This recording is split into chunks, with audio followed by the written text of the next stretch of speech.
unlimited 45 years really of unlimited immigration, both legal and illegal, into this country. It has become that is a problem. Unlimited massive immigration is a problem. But when it happens commensurately without the same amount of assimilation, it becomes a catastrophe.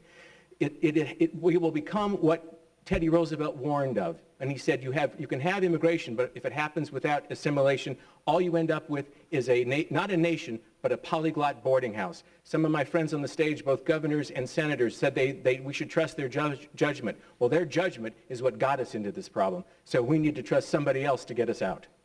Governor Huckabee. I think people in this country are looking for leadership. They're looking for change. They're not looking that people would be elected to be so much a ruling class, but a servant class. We've forgotten that. Our founding fathers had a brilliant, really revolutionary idea that the people elected would not represent the elite, but would represent the ordinary. Our founding fathers had the idea that when we are elected, we're not elected as a part to be elevated up, but to truly remember who it is we work for. I think sometimes that's what's happened in America. We forget that our job is to keep this country safe first and foremost. And it's to try to encourage Americans to be their best at everything they do. And I can tell you it's a long way from the little rent house I grew up in to this stage. I'm still in awe that this country would afford kids like me the opportunity to be a president. I'll try not to forget where I came from and where this country needs to go. Thank you. A new topic that some Iowans say hasn't had enough debate during this campaign, and that's education.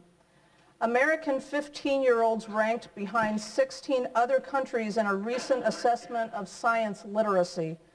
What educational standards does the U.S. need to adopt or improve to compete in the global economy? And what will you do to move us toward those standards, and what's your timetable? Senator McCain? The answer to the problem in education in America is simple. We need more choice and more competition. Entrance by a good student into college today, they have a number of choices and people are seeking them to be part of those educational institutions. We don't have the choice and competition we need it in K through 12. We need more charter schools. We need vouchers where it's approved by the local, state, and school boards. We need to have clearly homeschooling if people want that. We need to reward good teachers and find bad teachers another line of work.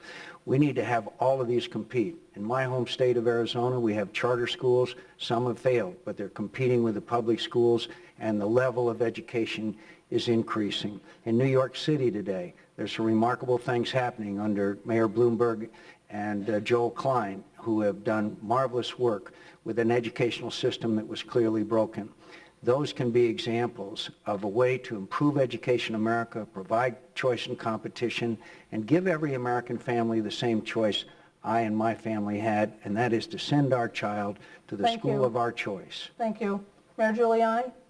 I'm here because of the educational choices my parents made, or I wouldn't be here or have achieved anything that I've achieved. And that's the place where the decision should be made.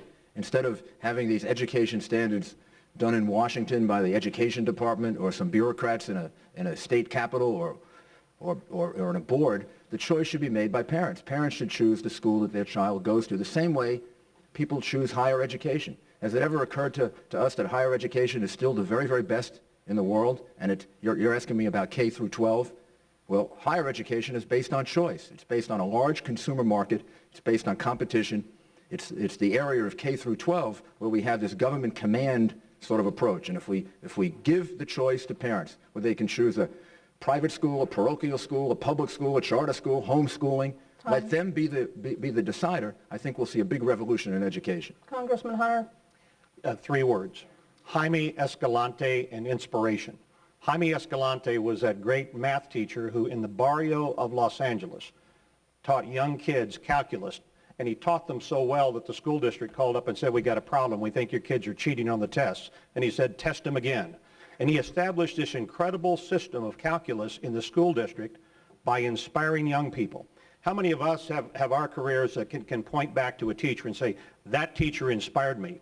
What we have to do is take away the bureaucratic credentialing of teachers and allow people who are aerospace engineers and pilots and scientists and retired folks to come in and inspire young people in 3rd, 4th, 5th, 6th, 7th, and 8th grades. Let's inspire them to reach for the stars and give them the incentive to work hard enough to get there. Inspiration, changing the credentialing system, and school choice. Hasn't that teacher since left the public school system? And you know why?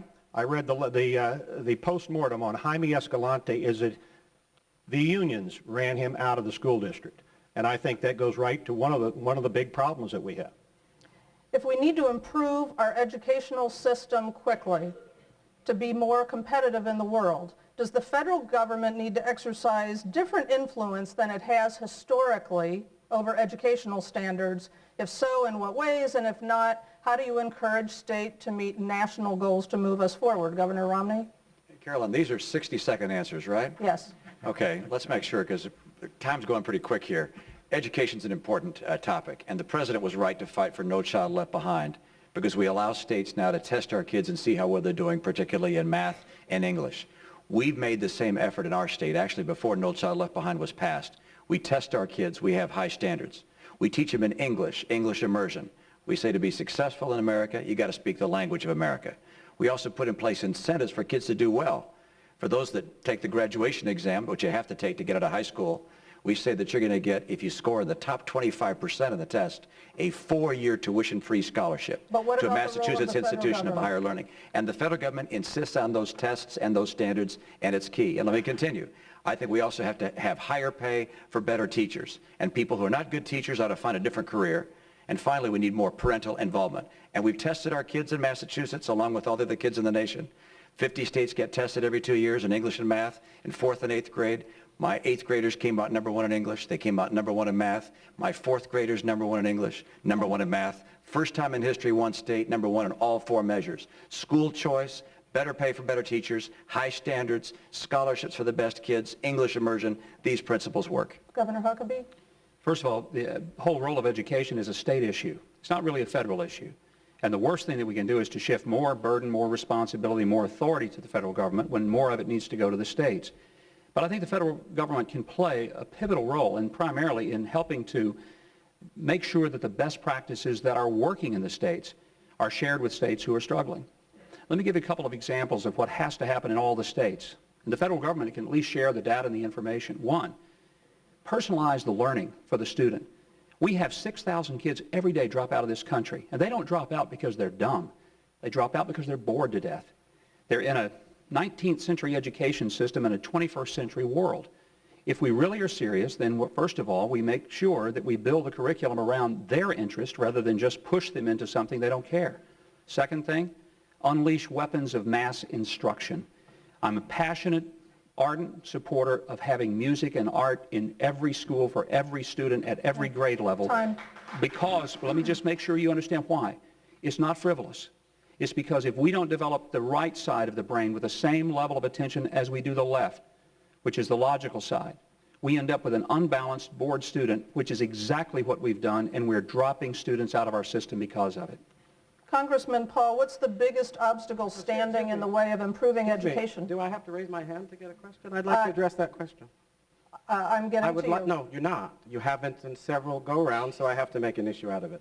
I would like to address the question of education. Go ahead. I don't wish it to Go pass ahead, on please. without being You addressed. have 30 seconds. They had a minute. Why do I get 30 seconds? You see, your unfairness is now becoming so apparent that the voters in Iowa must understand there's a reason for it. And the reason for it is what I'm about to say.